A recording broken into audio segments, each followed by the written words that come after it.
the 30th of December and today is the day that Cooper leaves Winnie and moves to New York.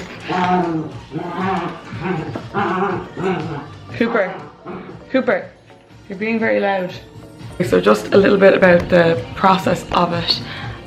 We booked him in to get his rabies shot 2 months ago. We got that in October.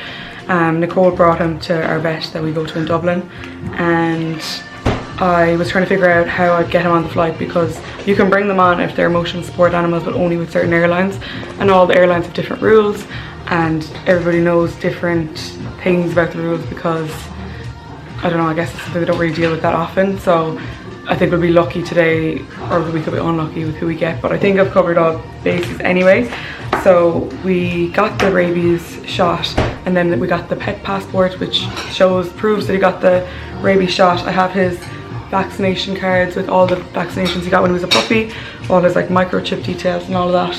And I have the health certificate that we got 2 days ago, so we had a final health check 2 days ago. So it's basically just 2 trips to the vet. And what else? We had to get an IATA approved crate, which means he can, like, it's hard on the outside, his head doesn't hit off the roof, and he can turn around comfortably in it.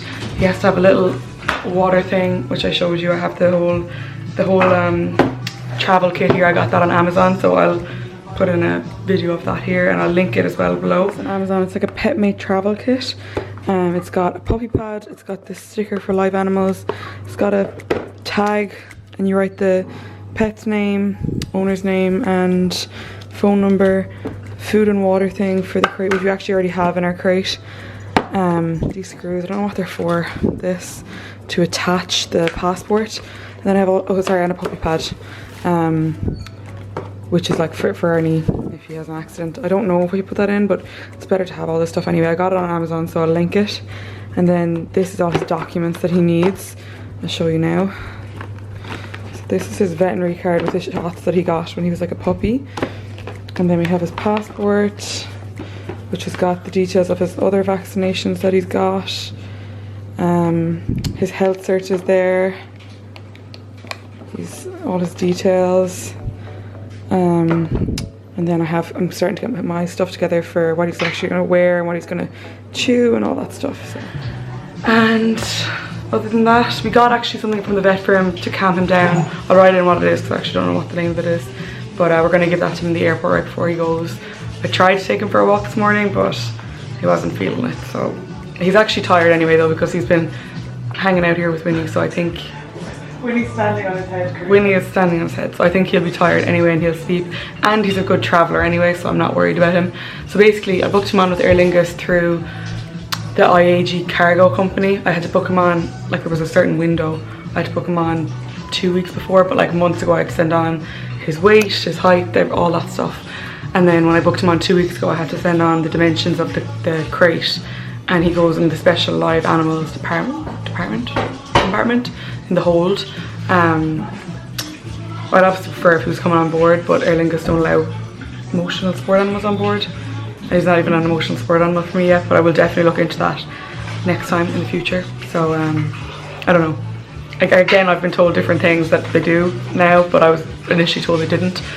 So that's something we'll just figure out as we go, and we'll find out today how easy or how complicated it is. I've heard they're just there waiting for you at the luggage belt when you come out, like in JFK, and then I've also heard you can be waiting hours for them. But I don't think I'm going to be waiting hours, because they're not going to want to leave him away from me for longer than they need to. And everyone who's, like loads of people have messaged me who've done it, and it just, like, it all seems positive and all seems pretty straightforward, so I'm not too worried about it. But that's kind of everything we've done so far. This is the crate I got for him. I got it on Pet Stop. It's the L60, and it's perfect size for him. He can move around in it, but it's not like too big either. I put in my jumper in there, and I put in one toy, his Kong, his like hard, that it won't break up or anything. Some food, some water. Yeah, that's it, I think. Cooper loves his crate. He won't come out of it. Sure he won't, Coop. That's a good sign. We have the puppy pad over his little bed, and I have my jumper in there too. So you're all set, Coop.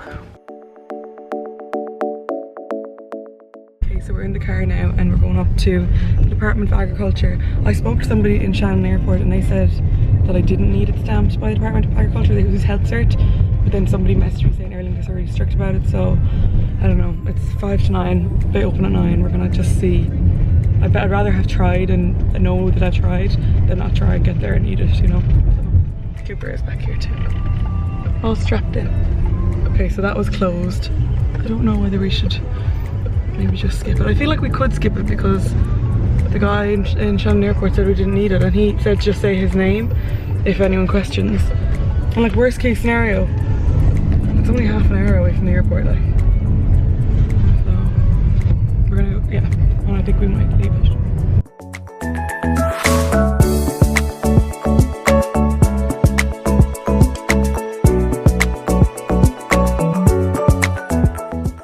So we're all set up, we got him checked on, we got to bring him for breakfast, and now we're all set to go. We have his little food, his little water, and he's in there and he's happy out.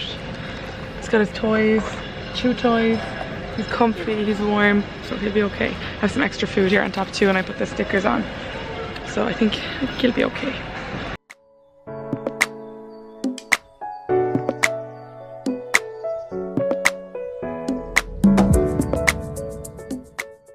Okay, so I was so nervous. I was actually so anxious about that whole flight. He's absolutely fine. It's like he wasn't even on the flight. And he has his little crate over here, which is weird. They just kind of left him here, which is a bit worrying. But I noticed it straight away. He doesn't have his jump around anymore. You're in good form, aren't you, Coop? Love you. Look how calm he is. I just noticed his food and water thing is also off the thing. But he's in good form. Okay, he definitely peed in there too. I'll suss it out later. Welcome home. What do you think? What do you think? Please don't pee on the carpet straight away. Oh, uh-oh. Hello, sorry, I didn't get to check back in last night after the flight. So I picked Cooper up in the airport and he was really calm. He had taken his jumper off, but was in good form and was like, he was sleepy. He slept the whole way in the car into the city. Hung out with me in the apartment. I'll put up the videos of him coming in and stuff. He was just like so cute. But I actually didn't say, when I went to the airport, they didn't overly check the documents or anything.